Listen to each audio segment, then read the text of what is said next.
Estamos aqui com mais uma edição de Reconversa.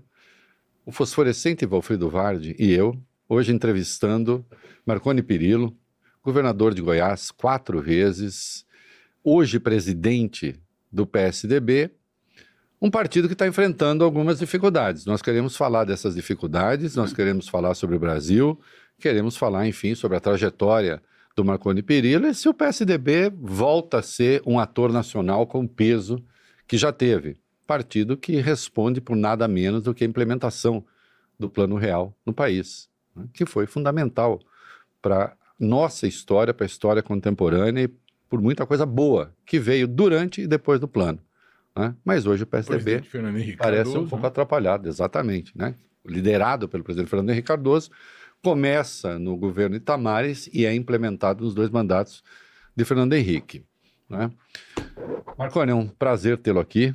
Muito obrigado por ter aceitado o nosso convite. Obrigado pelo convite, Reinaldo, Valfrido. Abraço aos telespectadores, internautas. Eu sempre te acompanho vocês. Eu sempre esperei esse dia de estar aqui batendo um papo com vocês, tenho o maior respeito, maior admiração.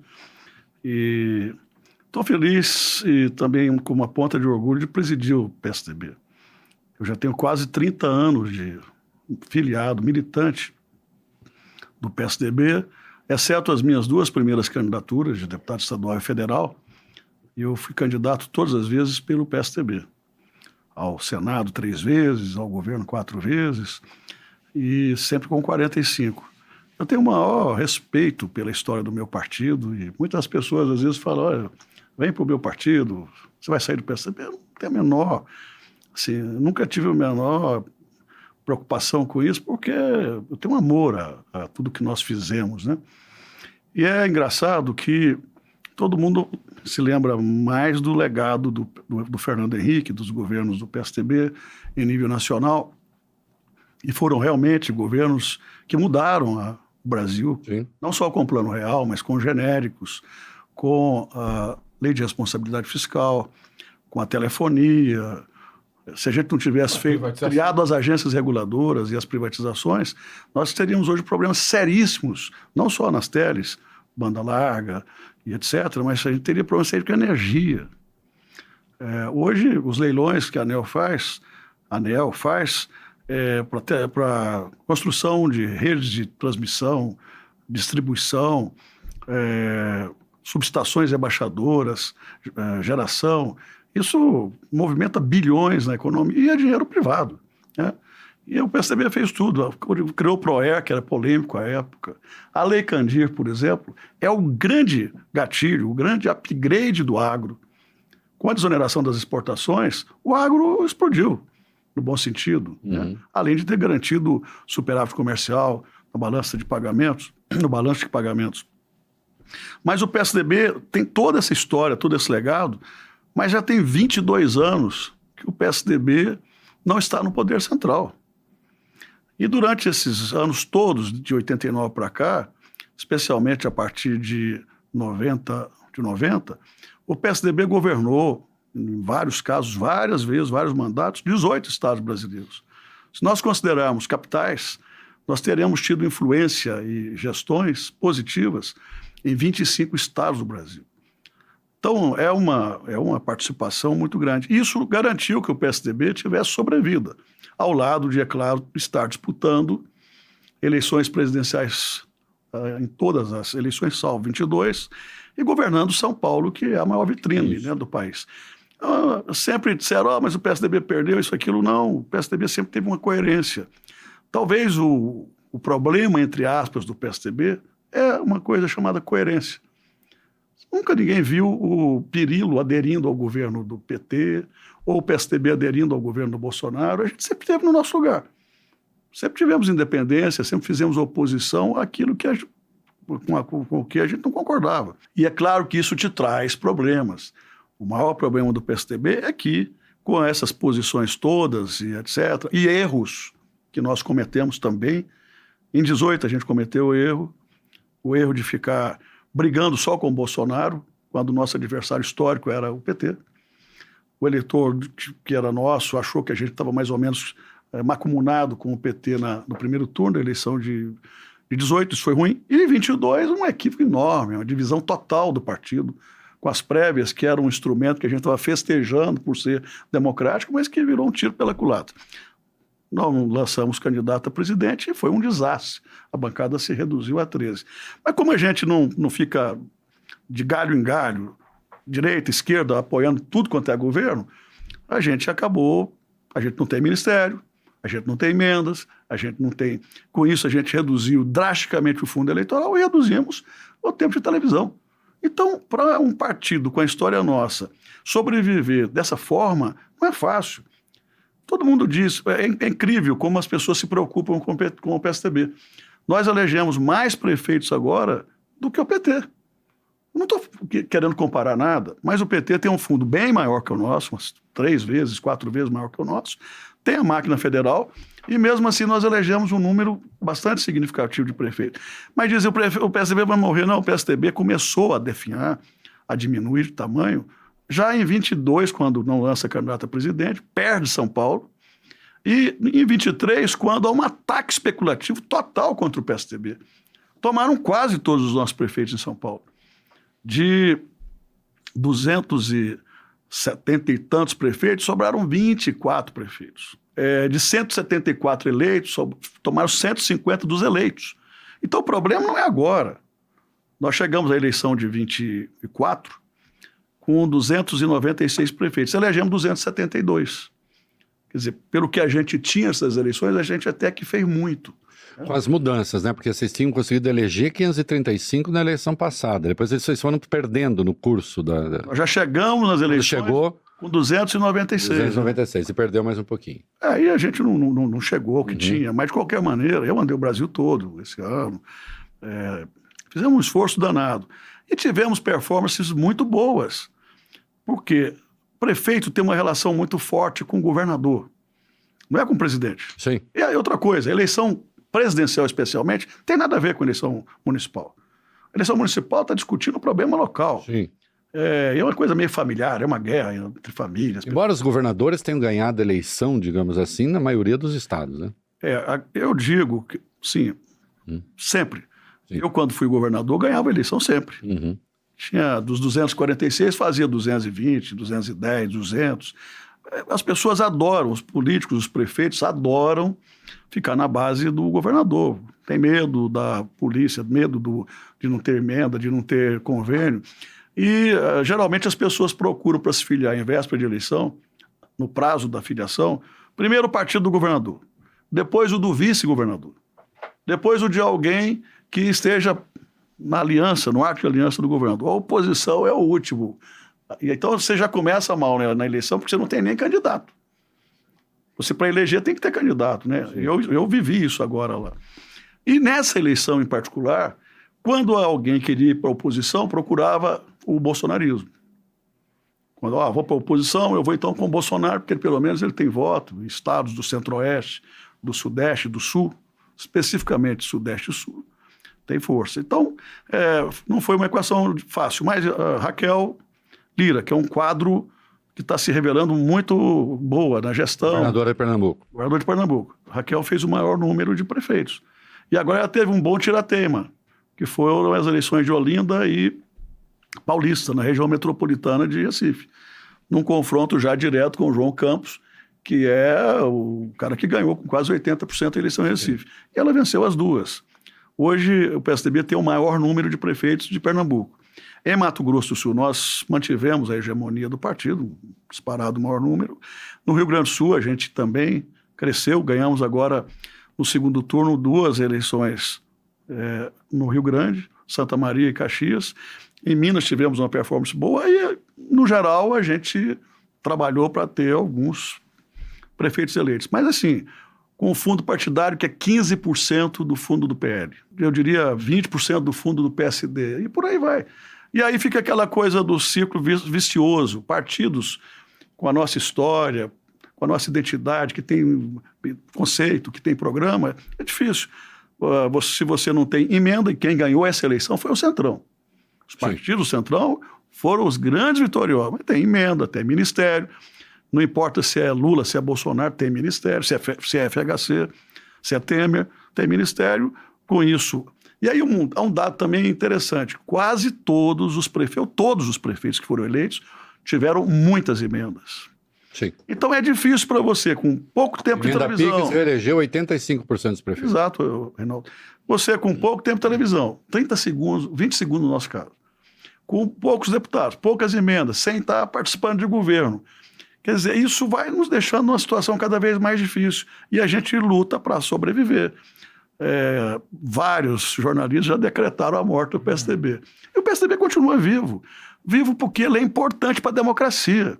Eu tenho dito ultimamente que a minha maior radicalização hoje, aliás, eu tenho algumas radicalizações, uma delas é pela democracia. Eu sou um democrata.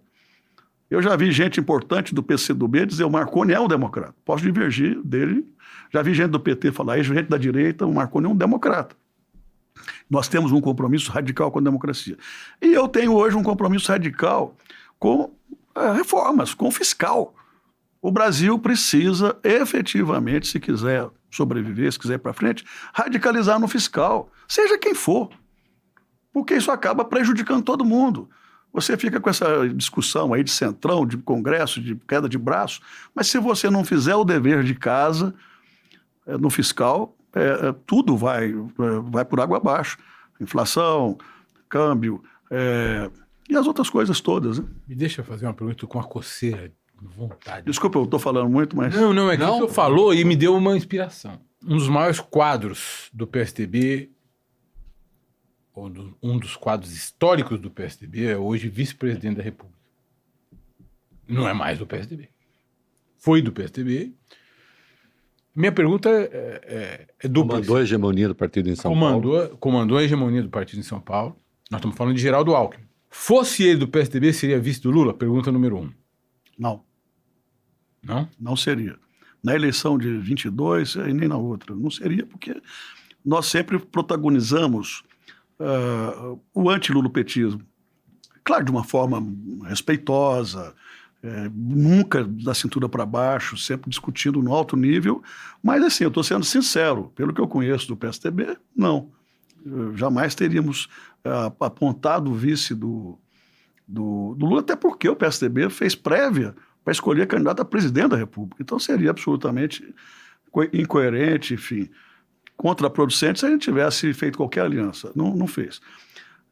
Eu tenho uma relação, Valfrido, muito forte com o Geraldo, pessoal. Hoje, política, ele está no PSB, ele respeita o PSDB. O retrato dele está lá no partido, porque ele foi presidente nacional do PSDB. E eu sempre que posso elogio os governos do Geraldo, porque eu fui governador em todos os períodos em que o Geraldo também foi governador. Às vezes a gente tinha alguma rusgazinha, porque ele falava, o Pirillo não para de vir a São Paulo tomar a indústria nossa. Eu tinha que brigar na guerra fiscal para poder levar emprego, levar indústrias e tal. Mas assim, a minha relação com o Geraldo foi sempre uma relação muito afetuosa, muito respeitosa e continua. Eu tive 2 vezes agora, recentemente, lá no Ministério, falando com ele, e é uma deferência incrível. Porque é uma vida, é uma relação. E é inequívoco os grandes governos que o Geraldo fez em São Paulo. Sim. Agora, governador, o senhor foi muito amigo do Sérgio Mota, que foi muito amigo de um grande amigo meu, que é o Luiz Carlos Mendonça de Barros. Todos eles amigos do Zé Serra, né? Também, porque eu tenho um preço enorme. Eles eram serristas, né? São serristas. Né? Eu também fui durante muito tempo, enquanto Serra esteve na política, né? Diziam, você é serrista, eu disse, mas isso é ruim? Acho que não. Não são absolutamente pessoas com perfil de direita. Nenhuma dessas pessoas. Nem o Sérgio Mota, nem o Luiz Carlos, nem o Serra. Eu me pergunto, e eu lembro que eu fazia uma brincadeira quando eu trabalhava com o Luiz Carlos Mendonça de Barros, né? Minha mulher está aqui, também trabalhava junto. Eu lembro que eu fazia uma brincadeira que eu dizia assim, o Brasil errou na construção da hegemonia que deveria ter acontecido. A construção da hegemonia no Brasil deveria ter sido PT com PSDB. Deveria ter sido um partido mais à esquerda, com um partido que eu considerava de centro-esquerda, porém comprometido, como o senhor disse, com o fiscal, né, e com arrumar as contas, Sim, o PT nunca facilitou essa união no tempo do governo Fernando Henrique. O PT fez oposição sistemática ao governo Fernando Henrique, sem dúvida. Mas esse PSDB que foi se construindo, especialmente a partir da derrota para Dilma Rousseff na segunda eleição da Dilma, esse PSDB não foi excessivamente para a direita e se descaracterizou um tanto? E a partir do momento que continua a se ver como alternativa de poder, sem ser uma alternativa de poder, porque não tinha, assim, e não se integrou, portanto, a nenhuma coligação, nós temos de ser a cabeça de chapa. Se nós não formos a cabeça de chapa, não vale, a gente tem de ser a cabeça de chapa. Não faltou ao PSDB dialogar mais com o campo progressista? Não acabou dialogando depois com conservadores excessivamente? Não, estou errado na leitura? Olha, eu era deputado federal no primeiro governo do FHC, que foi uma coisa maravilhosa. Quer dizer, eu estava chegando ao Congresso com 31 anos de idade e, de repente, aquele turbilhão, aquela efervescência de mudanças. Um monte de PECs para reformar o Estado, um monte de PECs para fazer reforma de previdência, reforma administrativa, reforma das teles, da energia, do petróleo. Era uma loucura. A gente tinha no PSDB algumas pessoas, alguns deputados que eram de esquerda, não eram de centro-esquerda, e que eram completamente contra a privatização. Essa palavra privatização, Alfredo, era tão difícil de ser pronunciada naquele tempo, que foi inventado pelos marqueteiros do nosso governo o nome desestatização. Desestatização. A gente não falava em privatização. Nós vamos desestatizar o governo brasileiro e tal. Era um jeito mais ameno de não dizer que a gente era privatista. E aí cunharam na gente essa coisa do neoliberalismo. FHC é neoliberal, PSDB é neoliberal. E nos acusavam de direita naquela época, porque nós tivemos que fazer e fizemos uma aliança boa com um belo vice-presidente, que era o Marco Maciel, que ajudou pra caramba, com o jeito dele discreto, como é o Geraldo hoje. PFL. O Geraldo hoje. Sim. E a gente era acusado de direita, de neoliberal o tempo inteiro. E fizemos um governo social-democrata em todos os aspectos. Fizemos um governo muito social, com as várias políticas de inovação social. Eu fiz isso muito em Goiás. Criei alguns programas que depois vieram para o governo federal, com o FHC, com o Lula. E o governo do Fernando Henrique se preocupou com a criação do programa para os idosos, de aposentadoria dos idosos, se preocupou com programas de transferência de renda, de inclusão social, se preocupou com medicamentos genéricos. O Bolsa Família, Justiça Se Faça, ele é a soma de vários programas sociais. Se você for buscar no Google, tem lá o dia do lançamento do Bolsa Família. O Lula agradece a mim, ele fala do Eduardo Suplicy, que insistiu no renda mínima, e fala, olha, temos que fazer aqui o governador Marconi Perillo, que foi quem insistiu comigo na junção dos programas do FHC. É verdade, é isso mesmo. Tem o SUS também. Vocês devem se lembrar, o Fome Zero estava patinando, já tinha mais de ano, não saía do lugar. Já tinha dado errado. E aí, numa das reuniões de governadores, eu insisti, falei, olha, junta tudo, os programas nossos, dos governos estaduais, os do governo federal, tinha Bolsa Alimentação do Vale Serra, Gás, tinha Bolsa Escola do Paulo Renato, tinha Vale Gás, tinha um monte de coisa. E aí eu sugeri, depois ele me chamou com os ministros dele, Fazenda, Planejamento, Social, lá no Palácio, como é que é essa ideia, Perillo? E eu falei, depois ele pegou o Paes de Barros, que é um craque, e aí eles juntaram, e a grande sacada deles foi o nome, Bolsa Família. Foi um nome fantástico, assim como também o Minha Casa Minha Vida é um outro super nome, né, que pegou para valer. Sim. Mas, voltando aqui na história, naquela época já nos acusavam de direita. E nós fizemos um governo liberal, desestatizante, que foi fundamental para o Brasil. Hoje tudo quanto é menino tem telefone celular. Foi graças à ousadia do Serjão. Sim. E fizemos um governo com um compromisso com responsabilidade fiscal, enfim. Mas tivemos sempre aquele viés também de cuidar da redução de desigualdade, da proteção social. Hoje não mudou muito, porque naquela época a gente era até mais acusado disso. Mas eu diria para você, Reinaldo, que o perfil hoje da bancada nossa, do partido hoje, ele é de centro-direita mais do que centro-esquerda. e de direita. Essa é a verdade. Isso foi sendo construído, e muito porque tem muita gente que também ficou meio receoso de perder o eleitor, que era nosso. Esse eleitor que às vezes é mais estridente hoje, na direita, já foi nosso, quando a gente disputava contra o PT, contra o Lula, né? Nós disputamos tantas vezes. Mas o meu perfil continua sendo do centro democrático, um perfil social-democrata. Os meus governos foram marcados por isso. Eu tive auxiliares. No último governo só tinha 10 secretarias. Eu e o Reinaldo Zambuja tínhamos 10 secretarias. Eu comecei, depois ele implementou lá também. Era um governo chutérrimo, marcado pelo compromisso com a responsabilidade fiscal. Mas eu tive nos meus governos todos pessoas que foram filiadas ao PT, ao PCdoB, ao PFL, ao PP, à direita. Eu procurei, com muito diálogo, trazer para o governo, e o PSDB fez isso, trazer pessoas que pudessem realmente acrescentar, agregar valor e ajudar a gente a implementar. O governo não é governo de nota só, não é governador que manda e desmanda, ou que sabe tudo. Você vai bem se você consegue montar uma boa equipe para implementar o que você colocou no plano de governo. Foi o que a gente fez. Mas te respondendo, é isso. Nós não continuamos diferentes. Eu me lembro naquela época das privatizações, das desestatizações, que o Almino Afonso, o Tunga Angerame,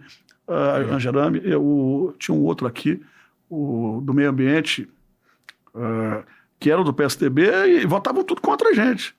E é incrível. Eu nunca me esqueço do Gabeira, que era PT, deputado federal do PT, naquela época, numa lucidez incrível. Ele não votou a favor de algumas privatizações porque era impedido politicamente. O PT votou contra várias dessas teses.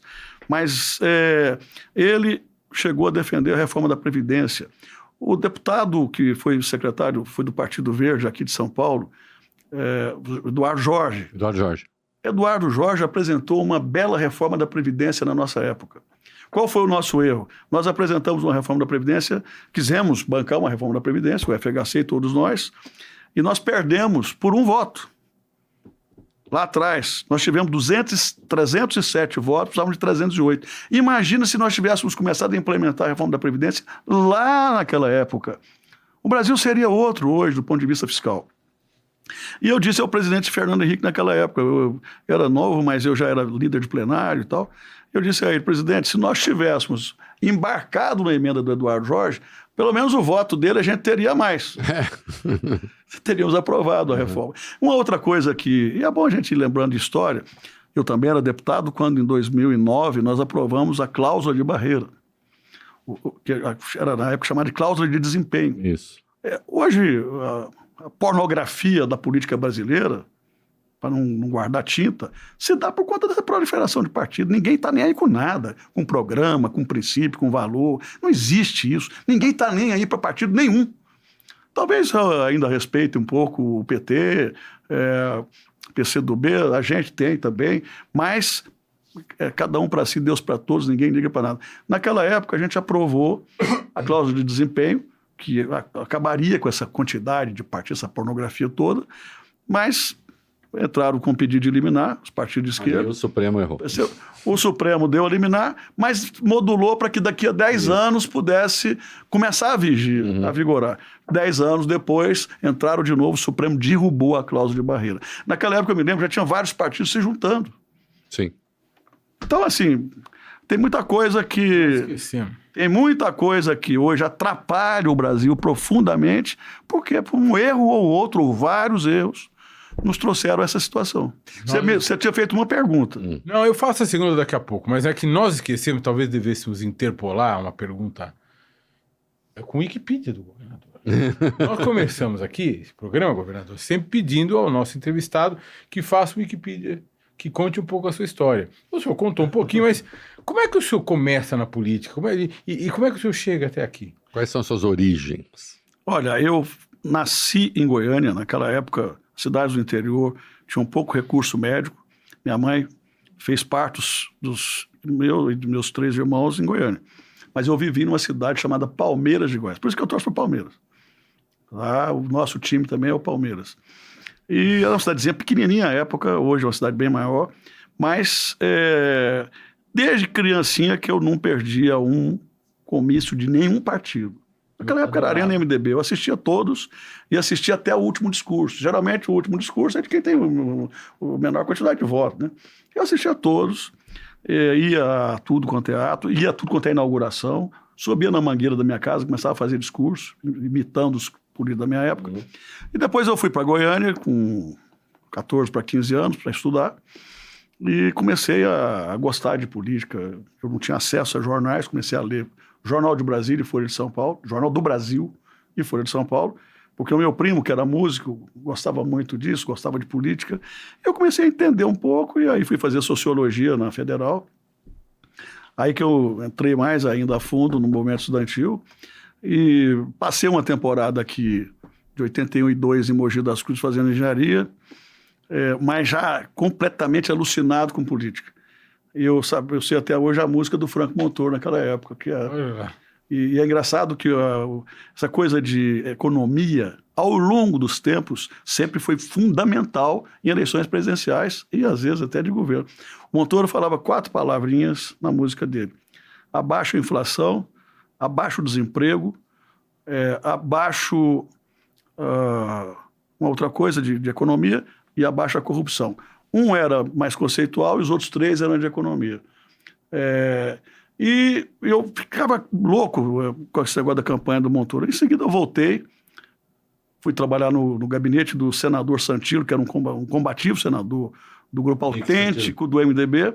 E aí comecei a organizar a juventude do MDB, que tinha acabado no Estado. E virei presidente e comecei. Em 90 me candidatei a deputado estadual com 27 anos, depois de deputado federal, e de deputado federal fui candidato a governador numa espécie de suicídio, entre aspas, à época, todo mundo achava que eu era louco. Não tinha ninguém para enfrentar o candidato forte, que tinha sido ministro, inclusive, do FHC, da Justiça, mas tinha sido ministro do Sarney também, do Tancredo. E entrei. Era só para lembrar? Íris Rezende. Íris Rezende foi 2 vezes governador, foi prefeito. Depois ele continuou, foi prefeito mais 3 vezes, mas foi 4 vezes prefeito, um político extremamente... Íris Rezende casado com Íris Rezende. Com Íris Araújo Rezende. Ambos morreram. Mas ele deixou uma história, um legado lá no Estado, e eu acabei enfrentando 3 vezes o Íris, em 3 eleições. Ele ganhou para prefeito, voltou, se candidatou contra mim, enfim. Mas eu ganhei a primeira vez o governo, era difícil pra caramba, peguei um governo com muita dificuldade. Criei, na ausência de dinheiro, eu procurei ser criativo, comecei a pagar o 13º do funcionalismo no mês do aniversário, porque era difícil, se chegava no final do ano não tinha dinheiro para pagar 13º. Eu antecipei e fui criando algumas políticas sociais, algumas políticas inovadoras, microcrédito, programa de transferência de renda, programas que acessavam as pessoas. E a despeito de tudo o que se imaginava, eu fui reeleito. Depois eu terminei o segundo governo muito bem. No meu segundo governo eu tinha 3% de ruim e péssimo apenas, e fui eleito senador, fui o mais votado do país naquela eleição, sempre ajudando os candidatos do PSDB, que sempre ganharam em Goiás. E aí depois acabei voltando, elegemos o sucessor acabou brigando comigo, rompendo comigo, eu tive que voltar para ser candidato em 2010, enfrentei uma eleição dificílima, o Lula estava com 90% de aprovação. Então era ele, Dilma, o Íris e todo mundo contra, né? Enfrentei de novo a máquina do governo, ganhei e depois fui reeleito em 2014. Em 2018, quando eu terminei o governo, eu fui candidato ao Senado, fizeram uma sacanagem do tamanho do mundo, como fizeram com muitos no Brasil, com essa coisa da Lava Jato, e acabaram numa tramóia, numa trama terrível para me tirar do cenário, fizeram uma busca e apreensão na minha casa. E aí isso desmoralizou completamente. Durante o pleito, né? Durante o pleito, faltando 9 dias. Sim. Isso foram os absurdos. Hoje a gente sabe como é que... Havia uma lista de políticas que queriam acabar no Brasil. Era aqui em São Paulo, Serra, o Geraldo, eu e tantos outros, né? Não escapou ninguém. Era uma coisa ordinária mesmo, suja, nojenta, abjeta. Mas isso trouxe um prejuízo enorme. Eu estava em primeiro lugar para senador, perdi a eleição. Foi um tempo dificílimo para mim. Eu acabei buscando trabalho em São Paulo, ficava indo e voltando toda semana. E em 22 me candidatei de novo, sozinho, sem candidato a presidente, sem candidato a governador. mas fizemos uma bonita campanha e eu estava também com a situação de vitória. No último dia, o quarto colocado, que era 22, que era Bolsonaro, me passou e eu fiz 20%, ele fez 25%. Então, mas essa eleição foi uma eleição mais suave, mais tranquila, não houve sujeira. Eu perdi porque perdi para o bolsonarismo. Aliás, o Bolsonaro ganhou todas as cadeiras de Senado no Sudeste, no Centro-Oeste, Tocantins e no Sul. Mas pelo menos foi um jogo jogado, virei a página na mesma hora, cumpri minha missão, fiz uma boa proposta e tudo bem. É isso. Depois, eu nunca imaginava ser presidente do partido, embora quisesse um dia. Eu até imaginava ser presidente do PSDB, era um sonho para mim, se fosse eleito senador. Não fui eleito, me recolhi à minha insignificância, fui para a planície e toquei a vida. Mas aí chega a convenção, meu nome acabou convergindo, e eu pensei bem, eu disse, olha, eu quero continuar no PSDB, eu não vou mudar de partido, eu não fico de galho em galho, eu tenho consistência conceitual, ideológica, e quero me candidatar outras vezes. Como eu não vou mudar de partido, eu tenho que, de alguma maneira, ajudar o meu partido a se reerguer. Não só eu, mas juntando todo mundo aí. E como eu converso com todas as correntes no partido, eu acabei tendo o apoio, fui eleito por unanimidade, e nesse ano aí, vai fazer um ano agora que eu sou presidente, em novembro, eu tenho conseguido dialogar com todo mundo, conversar com todo mundo, nessa perspectiva de trazer de volta ao debate nacional um partido com a significância do PSDB. O PSDB faz falta. O próprio Lula e o Geraldo e outros tantos dizem, olha, saudades do tempo em que o debate era no alto nível. Todos temos. A verdade é a seguinte, todos temos saudades, acho que os brasileiros civilizados temos saudades do tempo em que PT e PSDB, por mais que as tretas fossem às vezes muito azedas e muito duras, seja com Fernando Henrique no poder, seja com Lula no poder, a verdade é que se tem saudade daquele tempo em que se debatiam programas para o Brasil. Projetos de país. Projetos de país. Né? Propostas públicas e não essa coisa absurda que virou, você é comunista, você não sei o quê. E muito a propósito, estou com uma penca de pergunta, mas eu vou para o seu estado um pouquinho agora.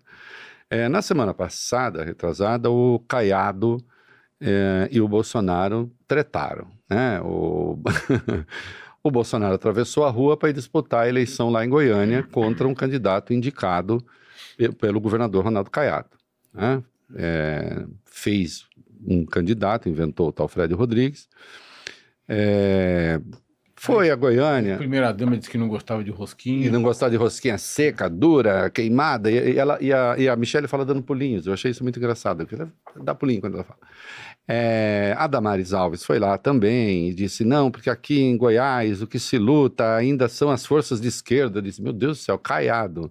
Mas o Sandro Mabel, as forças de esquerda lutando, tem alguma coisa errada no conceito, né? Quando menos. Caiado depois, o Bolsonaro chamou o governador de cão raivoso, né? De covarde por causa do comportamento durante a Covid. E depois o Caiado deu entrevista e disse, chega desse negócio de ficar chamando as pessoas de comunista, isso não dá mais, isso já passou, isso é velho, as pessoas querem saber...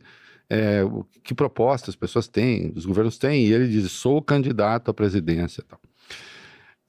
Eu quero saber, nessa eleição, aí, o seu comportamento qual foi? A sua torcida secreta qual era? E se as coisas com Caiado entraram numa rota de pacificação, ou se continua tudo azedo? Como é que é? É muito difícil porque o Caiado leva as coisas muito do lado pessoal. Ele é um adversário muito rancoroso, muito cruel. E quando é adversário, é uma perseguição que não tem tamanho. Eu acabei de falar do Íris. Eu fui o maior opositor do Íris em 3 décadas. Porque eu sou cirurgião, eu corto mesmo. Eu fui adversário do Maguito, morreu meu amigo. Uhum. Meu sucessor, que a gente brigou depois, eu nunca tive problema pessoal. Mas essa história de Goiânia é interessante porque ao longo do tempo, acho que o Caiado e o Bolsonaro brigaram umas 8 vezes. Os bolsonaristas atribuem ao Caiado expressões como traidor, não sei o quê. O Bolsonaro chegou aí a Goiânia, a Rio Verde, e passou pelo Caiado sem cumprimentá-lo. O pessoal vaiou o Caiado uma vez, o Bolsonaro não deixou o prefeito pedir silêncio.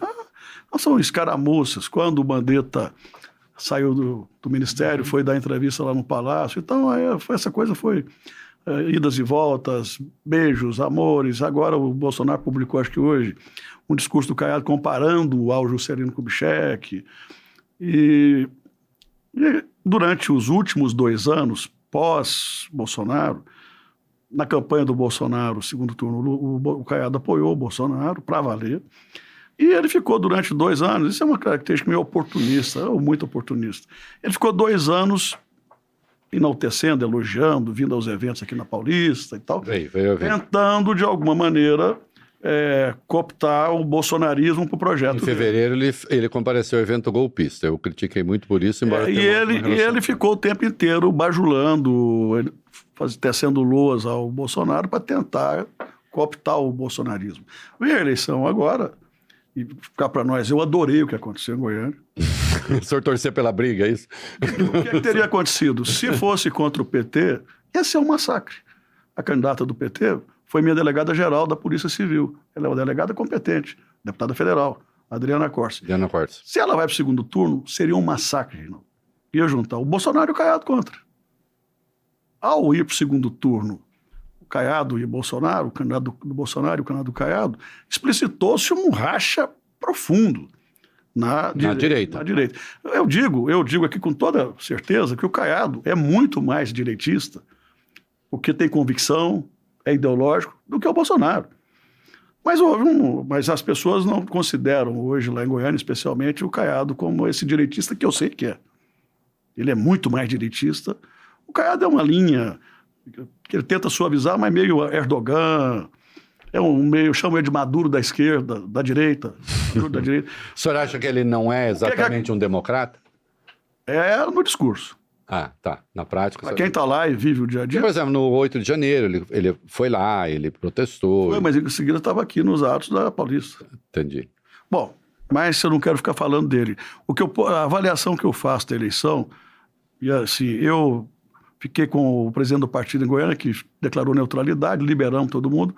Os 2 vereadores nossos votaram no Mabel, questões ideológicas também. A Aba Sadiaga, que é um quadro muito bom nosso, como o Matheus, que foi nosso candidato. Agora são 2 revelações desse movimento nosso de renovação em Goiás. São quadros muito futurosos. Mas o que aconteceu? O primeiro turno, o Caiado... O nome é Matheus? Matheus Ribeiro, um jornalista que foi o nosso candidato. Ok, tá bom. Ele ficou em 4º lugar. E fez uma bela campanha. E a Ava Santiago é uma vereadora que foi reeleita, foi a mais votada mulher da história de Goiânia, que é um quadro também muito alvissareiro. Ela tem sido muito chamada aí pela imprensa nacional toda para falar, porque ela é evangélica, mas ela é uma evangélica progressista. E fala muito bem. Mas o que aconteceu no primeiro turno? O Caiado com o Mabel, o Mabel tem seus méritos, é presidente da Federação das Indústrias, mas eles tiveram 27% dos votos. O PT e a esquerda fizeram 24% dos votos. Nós fizemos quase 7%, e o Vanderlan, que é senador, fez 6 e pouco. O Vanderlan apoiou o Mabel no segundo turno, o candidato nosso não se manifestou. E o que aconteceu?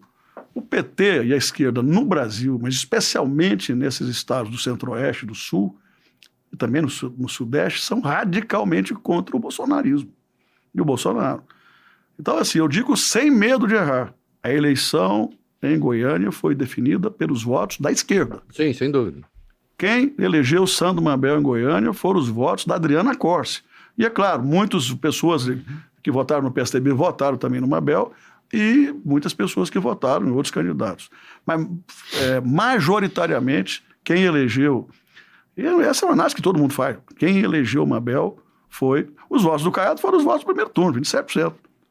Agora, se você somar 27 com 24, dá 50. Agora, é um voto, digamos... Voto contra. Pragmático. Um voto contra. Isso. E o que é uma coisa que eu, se fosse petista, também faria. Eu não estou reclamando, não. Estou fazendo uma análise eu também tô. do que aconteceu. Sim. É uma análise bastante concreta mesmo, né? No começo o Caiado... O senhor está dizendo que o voto do Caiado mesmo são os 27 que o... Foi o que teve no primeiro turno. Que o Mabel teve. No início do segundo turno, o Caiado ficou muito preocupado com a repercussão aí de apoio do PT, disse que não queria. Depois a coisa andou, correu frouxa, e eu acho que hoje eles têm que agradecer muito, porque se não é o PT, eles não ganhariam. Governador, Maquiavel escreveu aquele livro, O Príncipe, e quando ele fala do príncipe, ele cria uma dicotomia, não necessariamente uma dicotomia, mas fala de duas características distintas e complementares para alcançar o poder e manter o poder, que é a fortuna e a virtude, a fortuna e a virtude. Né? A fortuna quase como a sorte, como uma estrela, e a virtude seria o conjunto de qualidades necessárias para o jogo do poder. Eu, quando estava na faculdade, eu pensava nos políticos do PSDB como políticos virtuosos. O Reinaldo fez menção a vários deles aqui. Gente com estirpe, quando eu digo estirpe, não é aristocrática, assim, mas eram intelectuais, eram homens lidos, homens como o senhor.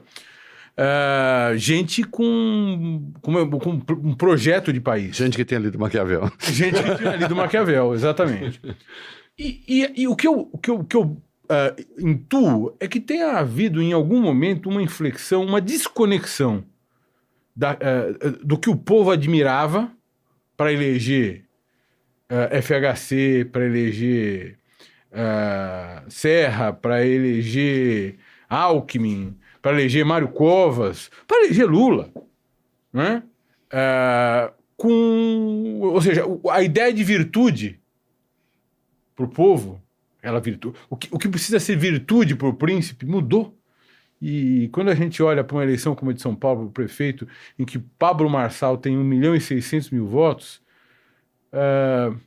os políticos do PSDB, aqueles sobre os quais eu acabo de falar, se tornam ultrapassados?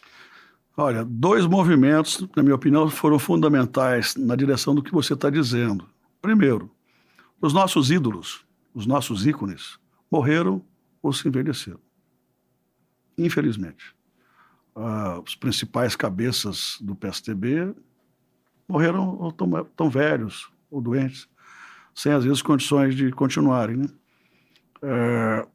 Quando a gente lembra dos governos do FHC, eles foram bem-sucedidos porque tinha um príncipe na presidência, um intelectual, um cara bem intencionado, honesto, pessoalmente, e com ideias de reformas, etc. Mas ele conseguiu escolher para as áreas estratégicas pessoas absolutamente competentes, qualificadas e com história. Quadros com fantásticos. Virtudes, né? Com a virtude. O Serra no planejamento, o Malan, que tinha sido um dos ícones do Plano Real, o Pércio Arida, no Banco Central, e depois o Paulo, a reforma da educação do fundo, com a criação do Fundef, eu era do núcleo duro lá junto com o Paulo Renato também, com ele e o Sérgio Mota. Os dois eram muito amigos. Uhum. A reforma do Fundef teve mais de 400 votos na PEC. Um quórum altíssimo. Uhum. Quem comandou isso tudo de forma brilhante foi o Paulo Renato, que era um intelectual e um quadro extraordinário. Uhum.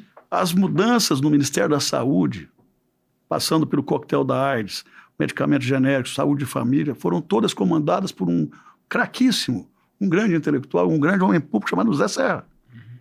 Uhum. Se você pega as mudanças na economia, Malan, se você pega o que aconteceu de revolução nas comunicações, isso tem nome e sobrenome.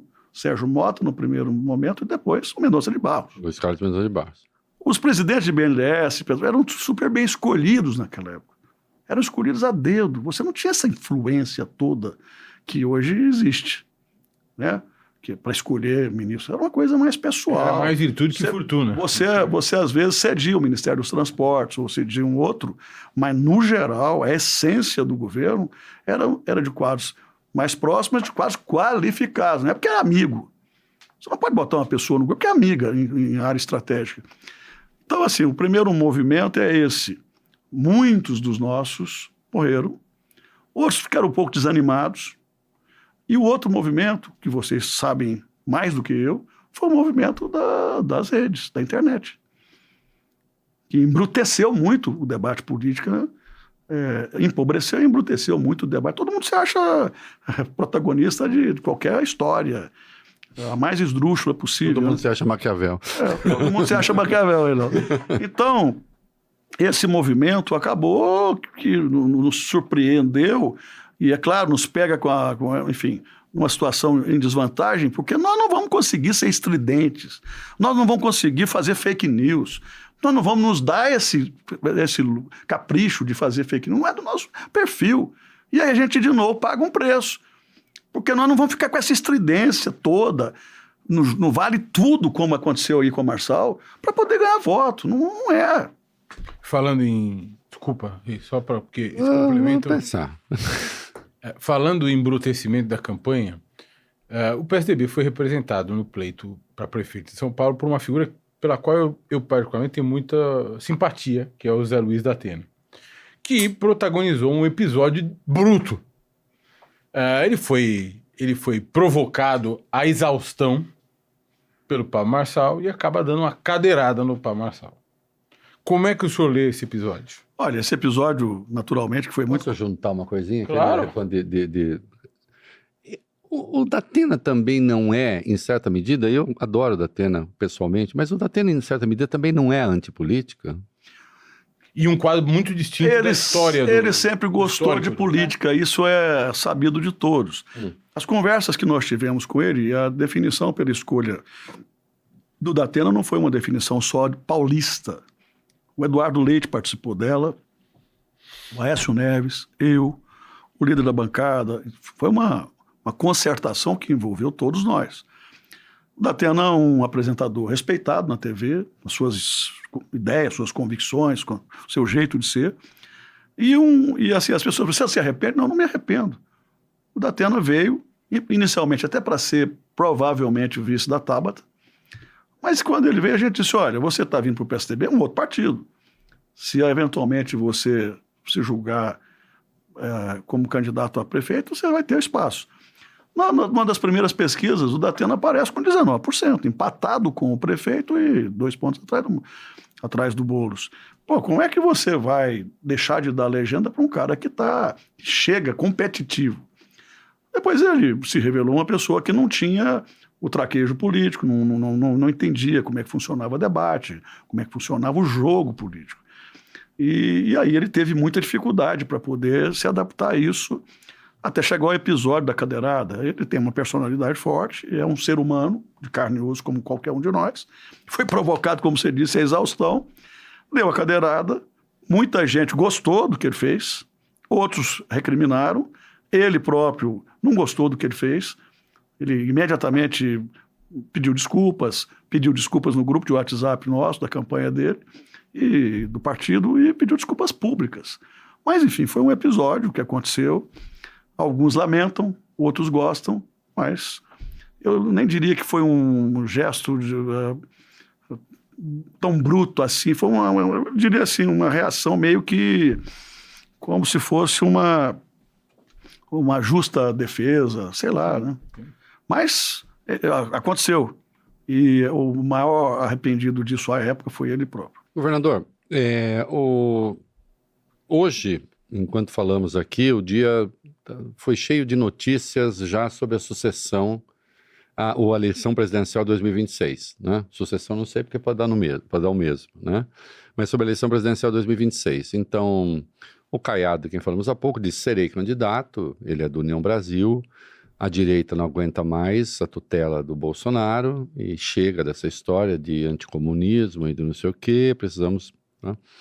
O Kassab, Gilberto Kassab, presidente nacional do PSD, secretário do governador, o Tarcísio de Freitas diz que, olha, o Tarcísio ainda é um líder estadual, ele não é um líder nacional, ele representa a centro-direita na conversa do Kassab. Eu acho que ele representa a direita mesmo, caminhando para o extremo. Mas ele ainda não é um líder nacional, não sei, aí precisa ver o cálculo dele qual é, né? Ele teria que dizer se não é um líder nacional porque ele espera que venha a ser, se ele falar isso para tirar um pouco o Tarcísio da mira dos bolsonaristas, porque ao mesmo tempo o Flávio Bolsonaro disse, é um desrespeito falar que o Tarcísio é candidato, o candidato é Bolsonaro, que vai ter anistia, que não vai ter. Então vamos lá, o que a gente já sabe.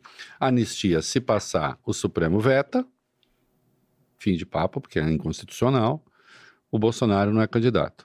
Tem de fazer um candidato desse território da direita, da extrema-direita.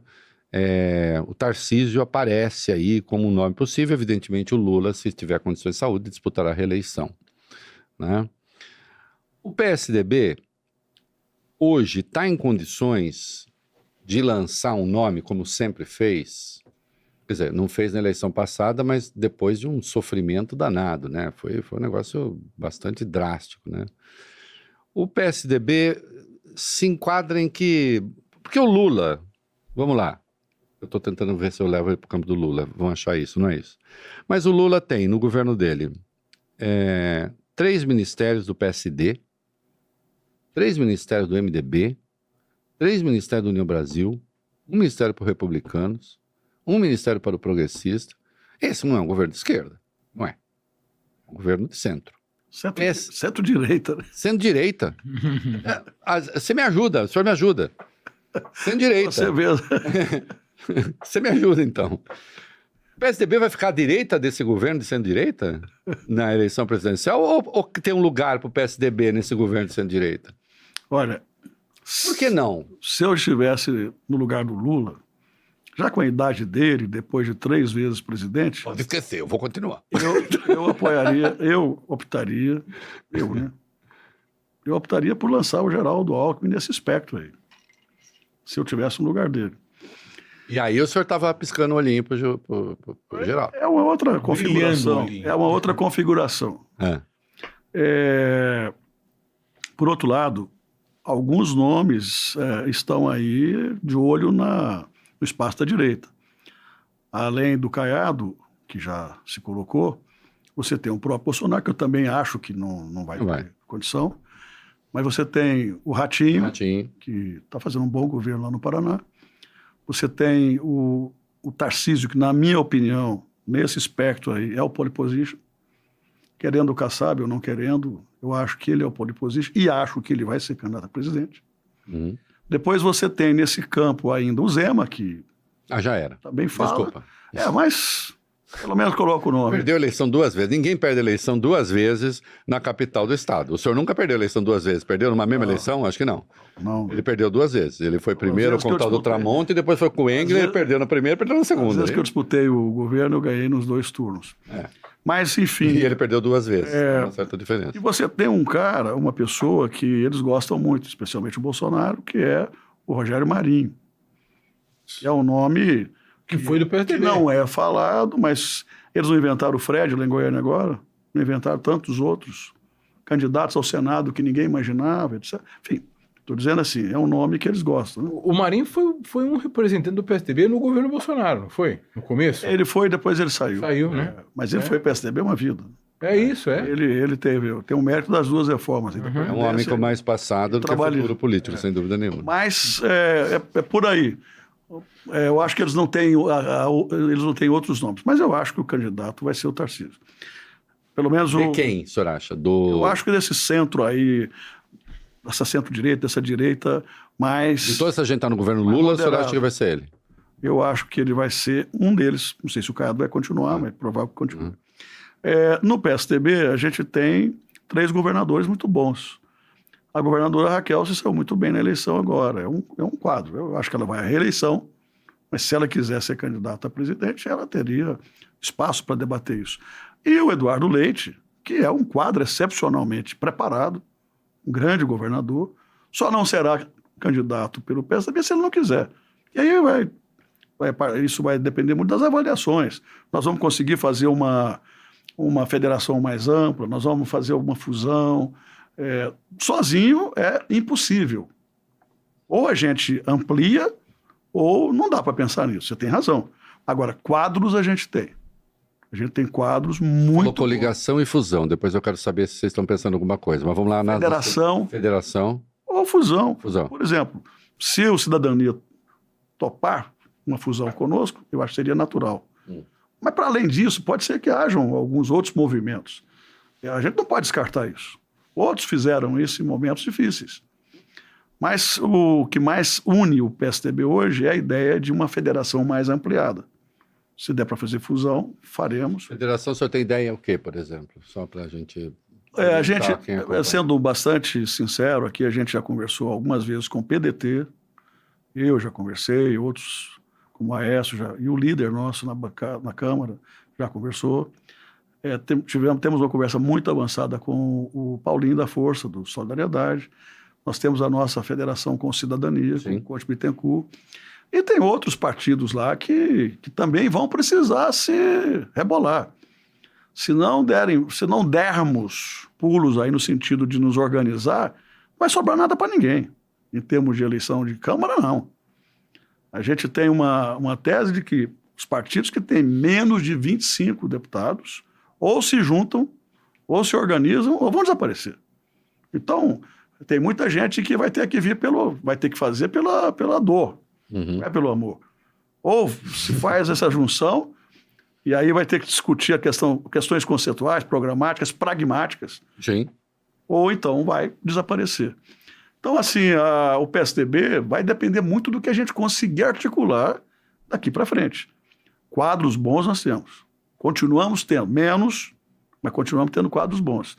E o Eduardo é um cara que está saindo dessa crise lá da enchente, cheia do Rio Grande do Sul, maior que entrou, porque tem um plano de resiliência, de reconstrução, é um cara muito sério, bem assessorado, então a gente tem nome. Agora vamos ver o que vai acontecer. Nós vamos ter que ter uma capacidade de trabalho, de aglutinação, de convencimento muito grande daqui para frente, porque o desafio é grande. E isso acaba deixando a bancada preocupada, porque todo mundo que está ali quer se eleger. Então a gente vai ter... E não vai ter como ficarmos na inércia. Nem nós, nem os partidos que têm poucos deputados. Nós vamos ter que agir. E vamos ter que fazer as coisas acontecerem. Se alguns gostarem ou não gostarem, isso vai ter que acontecer. Governador, a sua fala, a sua menção por duas ocasiões no nome do ex-governador, ex-senador e deputado federal, Aécio Neves, me sugere uma pergunta. O PSDB, o Aécio e o PSDB vocalizaram de uma maneira muito poderosa contra a eleição da Dilma, ou seja, a vitória da Dilma naquela eleição em que o Aécio perde para ela, né? E, obviamente, que a Dilma comete os seus erros próprios, que não foram pequenos, do ponto de vista político, mas o PSDB ajuda a erosão do governo Dilma logo no começo e, de certa forma, está na proto-história do impeachment da Dilma. Aquilo não estaria muito mais na causa dos problemas que o PSDB teve depois disso do que as primárias, ou seja, a briga entre Dória e Leite, Dória mais viável internamente, Leite mais viável externamente. Aqui não estaria na gênese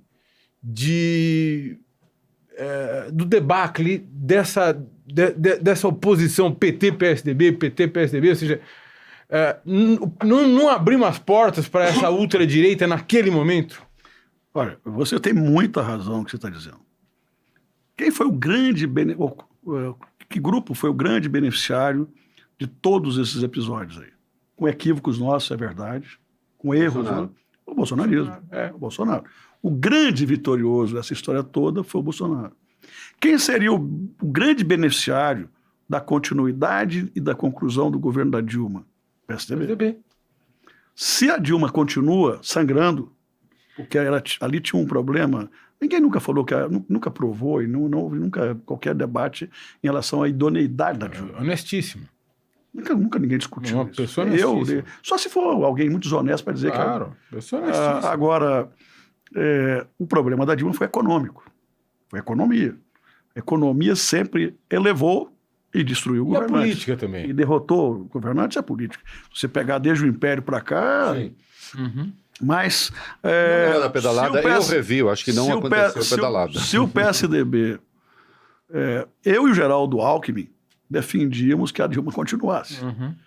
Por razões até pragmáticas. E também por conta da questão institucional. Nós éramos governadores e tal. Muita gente não quis captar essa ideia e muita gente preferiu ir na história do que a rua estava pedindo. Claro. Está pedindo, vamos lá. Eu não diria que... Eu não me atreveria a dizer que foi um erro o PSDB votar a favor de impeachment. Naquela época era o que tinha que ser feito. Mas para o PSDB houve um prejuízo incalculável a não continuidade do governo da Dilma. Se a Dilma continua, eu tenho quase certeza, quer dizer, não aconteceu, é porque não era para acontecer mesmo, mas se ela continua, o grande beneficiário e provavelmente o grande vitorioso em 18 seríamos nós. Por que a leitura perdeu? O senhor acha que falta uma visão de longo prazo? Serjão não teria deixado acontecer. Eu acho que houve um pouco de fígado nessa história, né? Acho que houve um pouco de emoção, de dúvida também em relação a essa questão do processo eleitoral. Eu, particularmente, nunca duvidei de urna eleitoral. Nunca. Eu participei de todas as eleições de governador, da primeira eleição de governador para cá, todas as outras foram com o voto digital. Eu fui garfado, fui roubado antes, com aquela coisa do voto manual, que era quem tinha o mesário, quem tinha o esquema... Tinha um monte de fraude. Fraude total, corria frouxo. No digital eu já ganhei e já perdi. Eu nunca reclamei disso. E é engraçado, né? O PL ganhou num monte de cidades agora. Eu não vi ninguém reclamando de urna. Não, mas peraí. É incrível como é que as pessoas são incoerentes. Reclama quando perde. Não, eles reclamaram, vamos lembrar o que eles fizeram agora em 2022. Eles pediram a desqualificação de algumas urnas só para a eleição presidencial, mas não para a eleição do Congresso. Vocês lembram disso? É tão estupefaciente isso. E aí quando o Alexandre acusou má fé, eles falaram, mas como má fé? Não, como má fé? Vocês estão dizendo, não. A mesma urna. A urna é fajuta para presidente, mas não é para deputado. Mas não é para deputado. E para senador, porque os deputados e senadores diziam, não é fajuta. O Bolsonaro dizia, porque eu perdi. Então... Mas ninguém questionou. As urnas eletrônicas que elegeram os senadores do Bolsonaro e não os governadores do Bolsonaro. Ninguém questionou as urnas. Não, então, eu, por exemplo, poderia ter questionado. Olha, eu perdi. Então. Para um bolsonarista.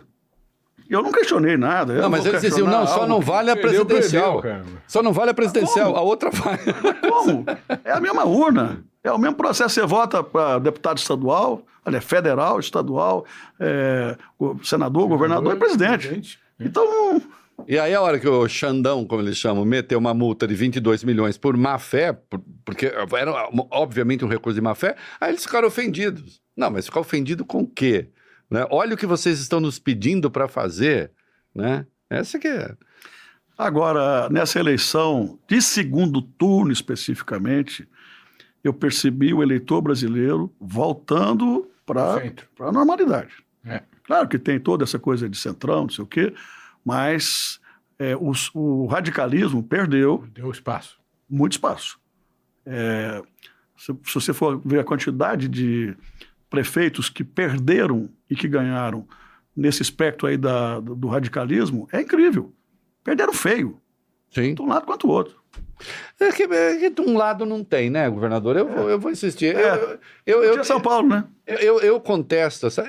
Escuta, mas o Boulos hoje mete fogo em algum lugar? O discurso foi super... Foi aqui em São Paulo, porque também aqui em São Paulo você teve um candidato do PSOL. Né? Belém teve o candidato do PSOL, mas ele já foi do PT. Ele é meio moderado. Né? O cara é moderado, né? Da lei. Agora, o que perdeu espaço foi a extrema-direita. Essa sim. O Centrão ganhou, como sempre. Quando foi que o Centrão não ganhou? Agora está ganhando mais, né? Mas quando não? Mas tirou 10 milhões de votos da extrema-direita, o que é uma boa coisa. É isso que o senhor está dizendo. O que eu estou dizendo é que o radicalismo da direita perdeu até mais. Como você disse, o radicalismo da esquerda lançou poucos, né? Isso. Mas também perdeu.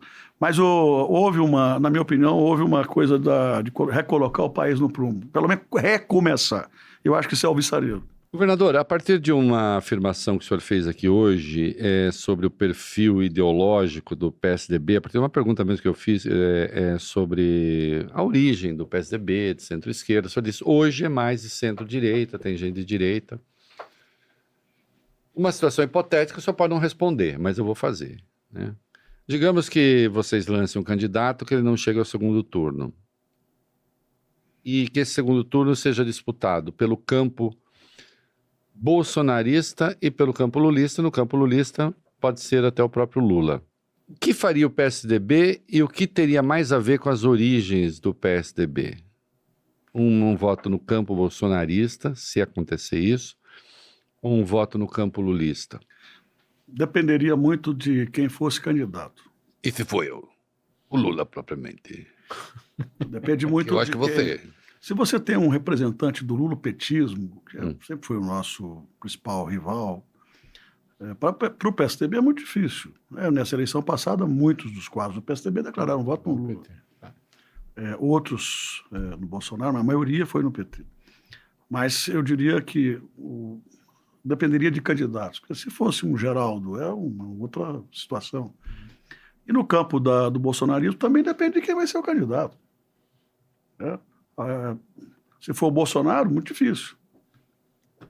Porque tem toda essa coisa aí do que aconteceu no Brasil, do negacionismo, etc. E como a gente não é radical, nós vamos procurar apoiar, num eventual segundo turno, eu espero que a gente esteja lá, apoiar alguém que tenha compromisso com a democracia, que tenha compromisso com as instituições, com a institucionalidade, que tenha compromisso com programas de inclusão, programas de redução de desigualdade. Mas esse não é Lula? É uma pergunta. Mas não só o Lula. Quantos de nós... Não, na hipótese que eu coloquei, sim, o senhor pode... Na hipótese que eu coloquei, o Lula não é esse cara com esses compromissos e um democrata? Não, eu tenho hoje, como presidente nacional, tenho escrito muito sobre isso, eu tenho muita restrição, não pessoal, mas ao fato, por exemplo, do Lula não ter jogado pesado contra a ditadura do Maduro. Isso é um negócio, na minha opinião, inimaginável, que até envergonha o Brasil. E o Maduro tem feito chacota. Agora já romperam. Mas o Maduro tem feito chacota do governo do Brasil, do próprio Lula. Na primeira hora, o Lula tinha que ter ido para cima. Quer dizer, isso acaba tirando... Eu falei com um deles outro dia, com quem eu me encontrei ocasionalmente, claro, vocês precisam, se vocês quiserem resgatar o centro democrático, que ajudou na eleição, vocês precisam tomar medidas. Uma delas é esse posicionamento em relação a uma porção de... Mas agora já fizeram não a entrada no BRICS, e tanto a Venezuela como a Nicarágua. Eu acho que veio tarde, ainda veio em tempo. Né? Acho que eu não sou Lula, eu não sou ele, não apoio. Mas se eu fosse ele, teria sido duríssimo. Sou eu que estou vetando a entrada no BRICS. Ponto. Eu sou contra a ditadura que foi implementada. Vocês têm que admitir que seja recontados os votos, que as atas sejam apresentadas. Quer dizer, eu faria uma outra coisa. E agora que o caldo entornou, eu acho que é o momento do presidente ir para cima mesmo e juntar os amigos dele, que é Colômbia e México, ir para cima. Não aceitar. O México já disse que apoia. O presidente do México recebeu o Maduro na posse dela. Mas acho que é juntar quem tem compromisso com a democracia no mundo e ir para cima. Acho que ele equivocou muito em relação à invasão da Rússia na Ucrânia. Quer dizer, acho que ele se equivoca em outras atitudes dele aí em relação a outros países. Acho que mais é para atender a esquerda, né? A esquerda mais radical. E a outra questão que me preocupa é não ser mais incisivo em relação à questão fiscal. Essa é uma questão muito cara para o PSDB. Não adianta ficar acusando o presidente do Banco Central. Antes era o Campos Neto, agora vai ser o Galípolo, que é indicado deles, do Lula e tal. Se não fizer o dever de casa. A gente tem uma porção... Eu, se fosse presidente da República, eu teria feito assim, coisas corajosíssimas. Eu me lembro do presidente do Chile. Ele perdeu a eleição depois. Mas ele conseguiu, com uma emenda, reduzir o número de parlamentares no Chile. Há 29 anos atrás, eu apresentei uma PEC. Chegando ao Congresso, eu apresentei uma PEC. Consegui lá, acho que as pessoas não leram a proposta minha, os deputados. Eu consegui apresentar uma PEC, consegui 171 assinaturas para reduzir o número de deputados de 513 para 280. Quando leram, assustaram e tudo. Claro que perdemos feio, perdi na CCJ, perdi tudo. Mas a gente precisava de um presidente que reduzisse o tamanho do judiciário. um gasto extraordinário. Essa é uma reforma que tem que ser feita. Reduzir-se o tamanho do legislativo, o tamanho do próprio executivo. Não tem cabimento você ter um governo com 40 ministérios. Então, essas coisas todas, na minha opinião, precisavam ser olhadas. Você fica reclamando de Banco Central, de juro alto, não tem como você deixar de reclamar de juro alto se você não faz o dever de casa. Você não tem política industrial hoje no Brasil, infelizmente, por mais que o Mercadante se esforce, e eu vejo o mérito no que ele faz, mas não há uma política, por mais que o Geraldo se esforce. Mas então, o campo conservador, ou o campo liberal, ou os mercados, né, eu até escrevo os mercados, esse plano da indústria, da nova indústria brasileira, o NIB, mais de 300 bilhões que foram disponibilizados, foram tornados disponíveis, eu odeio disponibilizado, tornados disponíveis, o Geraldo administra a concessão desses créditos, mas o mercado foi contra. O mercado não gosta da indústria brasileira. A verdade é essa. Você tem razão. Eu tenho vivenciado isso. Isso. O Geraldo, aliás, ele não, sob o comando dele, o Ministério do Desenvolvimento decretou, na semana passada, políticas de antidumping em relação a 5 áreas. Sim. Foi corajoso, porque a indústria representa hoje 10, 11% do PIB É uma nacional. vergonha. O Brasil está se desindustrializando rapidamente, não há uma política, e eu estou dizendo, há um esforço. Louvável o gesto do Geraldo e da equipe dele, que corajosamente enfrentou essa competição absolutamente desleal. Ô, governador, o campo que o senhor é mais próximo não é avesso a essa tese da industrialização brasileira?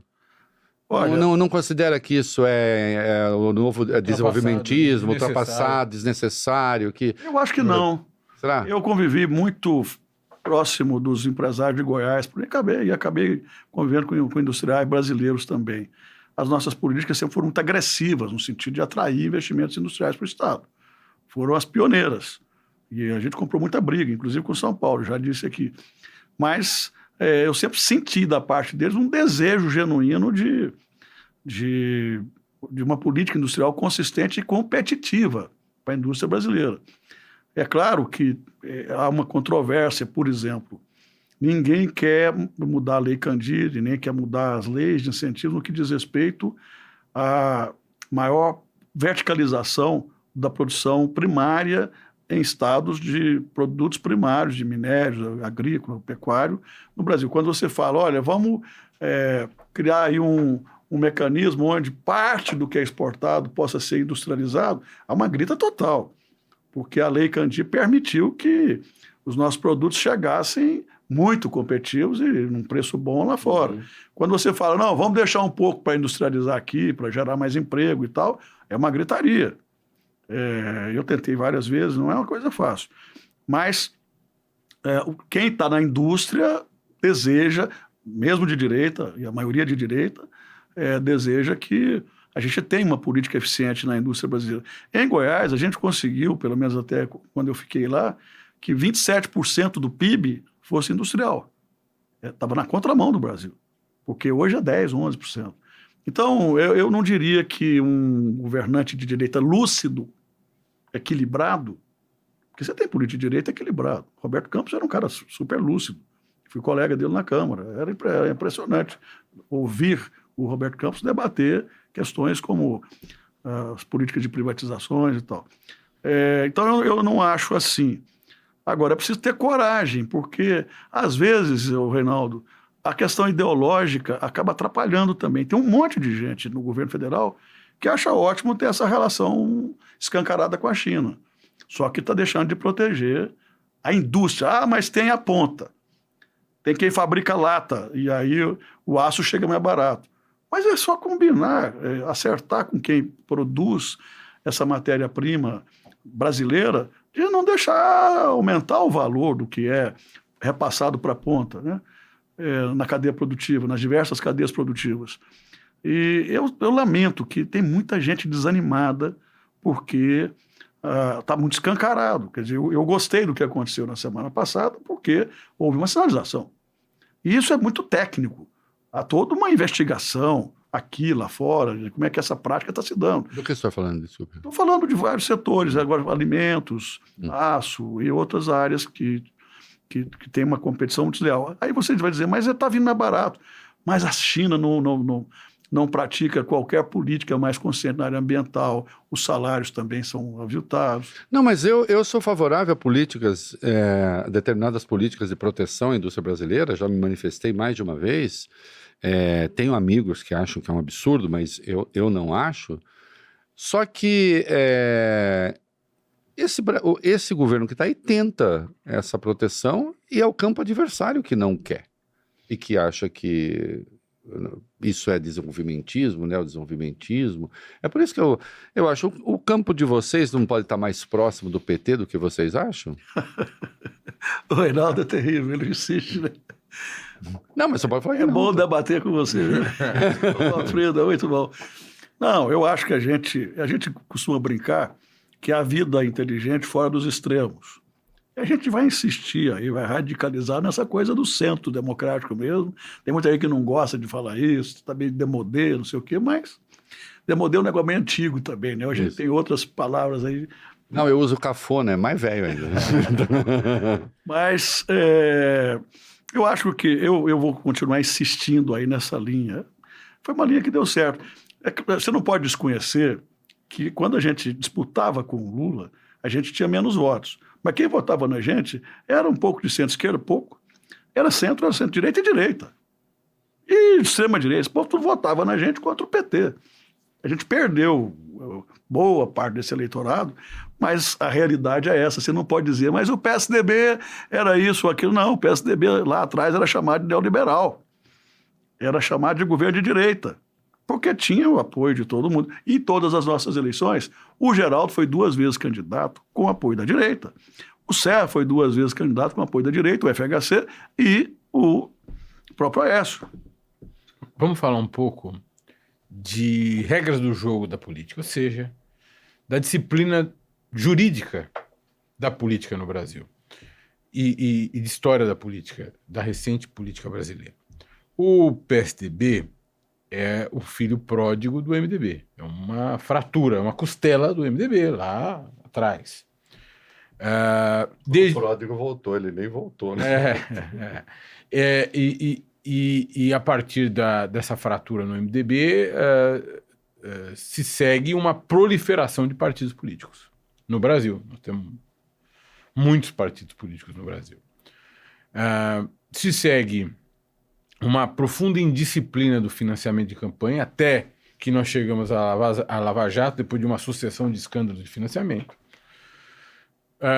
que leva ao fim do financiamento empresarial, com a advento da DIN 4650, em que o Supremo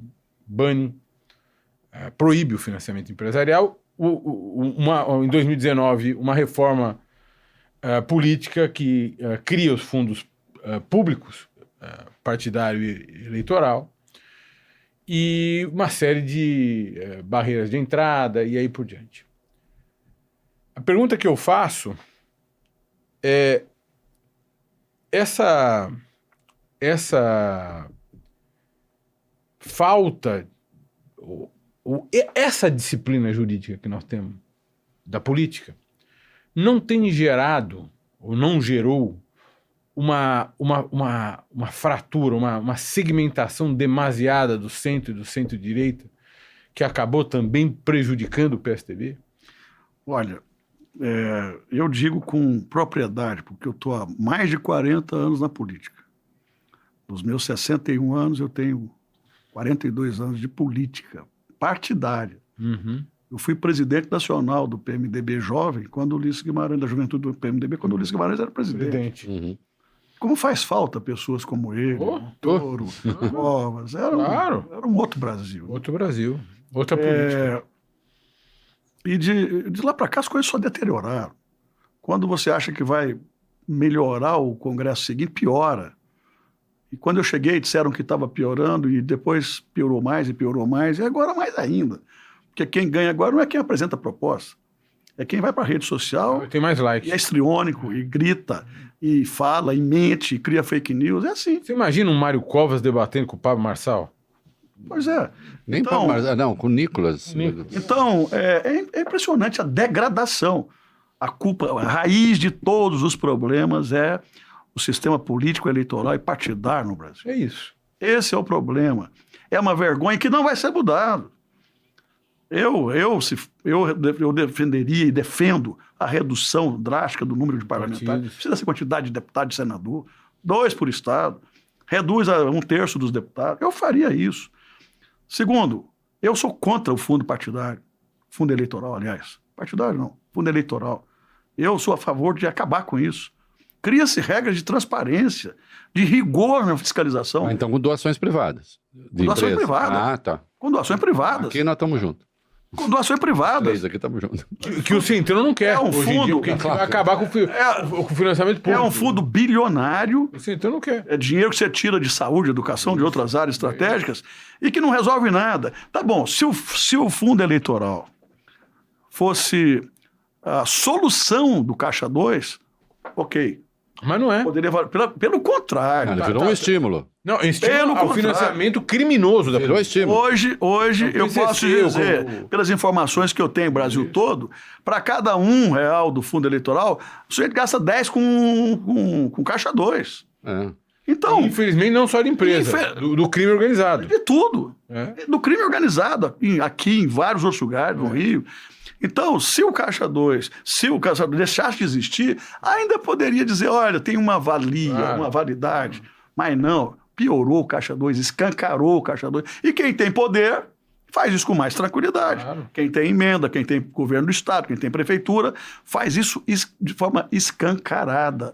É vergonhoso. Então, eu sou contra o fundo eleitoral. E o orçamento virou Eu não estou instrumento dizendo que o eleitoral. meu partido seja contra, que os deputados do meu partido sejam contra. Eu, particularmente, pessoalmente, sou contra o fundo eleitoral, porque eu acho que não resolveu e é uma vergonha. Eu vou fazer justiça a mim mesmo nesse programa, porque quando veio essa proibição, cara, eu devo ter escrito uns 100 textos. Uns 100 textos, o Túlio está contando, dizendo assim, isso vai ser um desastre. É o caso da política brasileira. Isso vai ser um desastre. Isso abre o caminho para o crime organizado, porque só o crime organizado tem dinheiro vivo não rastreável. E muitas igrejas também que têm, vamos ser claros. Né? Algumas delas associadas ao crime Isso. organizado. Então, acabou, né? Tava claro. Agora, tem uma coisa... Reinaldo, diga, para que não eu tenho esquecer, Ah. eu tenho relatos e informações de que aqui em São Paulo gastaram-se, ou gastou-se, para eleger sei lá quantos vereadores, 40 milhões de reais, É. 20 milhões para eleger um vereador. São relatos, eu não posso provar nada. Mas o que essa pessoa E outra vai fazer coisa, depois eu de- defendi a reeleição do FHC, votei pela reeleição do FHC, porque era um outro tempo, a gente estava vendo uma mudança em curso. Eu fui beneficiário da reeleição, mas hoje eu já não acho que a reeleição deva continuar. Nisso a gente tá junto, eu também acho que... Sabe por quê? Eu vejo, por exemplo, o exemplo do Paraguai, do Uruguai. No Paraguai é proibido qualquer reeleição em qualquer tempo. Em qualquer tempo. 5 anos, nunca mais. É um país pequeno, mas é um país civilizado, democrático. Fala-se de crime organizado, não sei o quê, mas eu já fui lá algumas vezes. O Uruguai é uma beleza de regime democrático. Eu acho que se 5 não é O Chile é proibido, sucessivo é proibido. Se não 5 anos não dá, 6 anos, mas assim, uma eleição. Porque virou uma promiscuidade total. Uso de máquina, uso de tudo, de emprego, de cargos comissionados. Então, algumas coisas precisam mudar. E eu vou dizer, o líder que tiver coragem, não é de prometer. O povo está cansado de promessa, mas é de chegar lá e dizer, eu vou fazer. Quer dizer, guardadas as proporções, o FHC chegou lá e fez. Muita gente do PSDB não queria privatização. Arrumamos outro nome, desestatização, e fizemos. E o Brasil, Fez a reeleição também. o Brasil mudou. E fizemos a reeleição. Com toda a glória do Fernando Henrique, que eu adoro. Ela acabou sendo útil para muita coisa, enfim. Quem soube aproveitar bem a reeleição, para o bem. Nós tivemos 20 anos de poder em Goiás. A gente não ficou esse tempo todo de graça. Porque a gente implementou políticas públicas em todas as áreas, em todas as direções. Mas, assim, eu acho que deu. Eu acho que deu. Mas não é só isso. Eu lamento dizer que eu não acredito em qualquer mudança mais drástica com essa formatação política que a gente tem no Brasil hoje. Mas o país só vai melhorar se mudar para valer. Com o maior fundo, porque o problema é passar isso no Congresso, porque nós temos o maior fundo eleitoral do planeta, que se chama emendas impositivas. Que é o orçamento do país. Se você olhar, vai aqui uma tese. O Fernando Henrique fez 2 mandatos sem emenda impositiva. Sabe quanto a gente tinha de emenda? Eu era deputado. A gente tinha, quando muito, R$1,5 milhão. Quando muito. Eu era amigo de alguns ministros, consegui alguma coisinha, mas não tinha isso. O dinheiro era drenado para o... Política pública. Para o Muda Brasil. Isso. O Brasil em Ação. Isso. Você tinha um planejamento estratégico, um plano plurianual. Ninguém fala mais em plano plurianual. Não tem, não precisa. Ninguém fala mais em orçamento democrático. Não, acabou. Então você teve o Fernando Henrique, 2 mandatos sem emenda impositiva. E aí vocês tiveram uma base ampliada e era importante ser da base se você queria... Porque é justo você querer proximidade com o governo. Qual o problema? Desde que seja uma proximidade legítima, Claro. Transparente, é justo. É a coalizão. O Lula fez 2 mandatos sem emenda impositiva. A Dilma fez 1 mandato sem emenda impositiva. Ela passou a ter no 2º mandato e foi quando ela caiu. E a partir daí, a coisa degringolou. Porque 2015 foram as emendas... 2016... Não, 2015. Foram as emendas impositivas individuais. 2017 passa a ser as de bancada, né? 2019 passa a ser de bancada do governo Bolsonaro.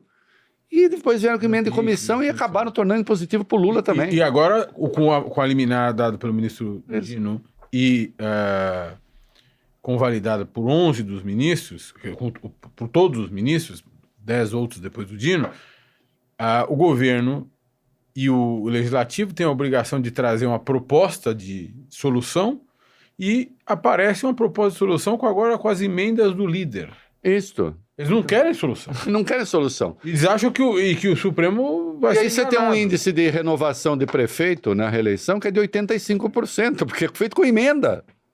Além da máquina. Além da máquina. Se transforma num instrumento eleitoral. Mas agora, como é que você muda isso no Congresso? E o próximo Congresso vai ser meio igual a esse. Eu sou parlamentarista desde sempre. Eu também. O PSDB é parlamentarista. Desde sempre não. Eu juro que eu votei a favor do presidencialismo. Naquela época eu era deputado estadual e fui secretário-geral da Frente Parlamentarista Ulisses Guimarães em Goiás. O Zé Richa era o presidente da frente e em Goiás eu era secretário-geral. Nós tivemos uma performance boa. Em Goiânia nós ganhamos. O parlamentarismo ganhou. A gente fazia debate tudo quanto é escola. Menino, jovem e tal. Foi um negócio bacana. Mas a nossa Constituição é parlamentarista. A nossa Constituição. Porque ela foi preparada para o regime parlamentar. Isso. Durante muito tempo, nós vivemos num presidencialismo congressual. Hoje a gente vive num congresso presidencial. Isso. Inverteu.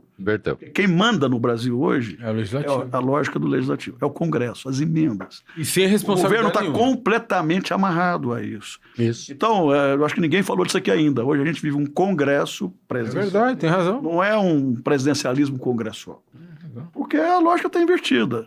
E aí você não tem como planejar nada. Como está com o Valfrido, não precisa prestar contas. E não precisa prestar conta.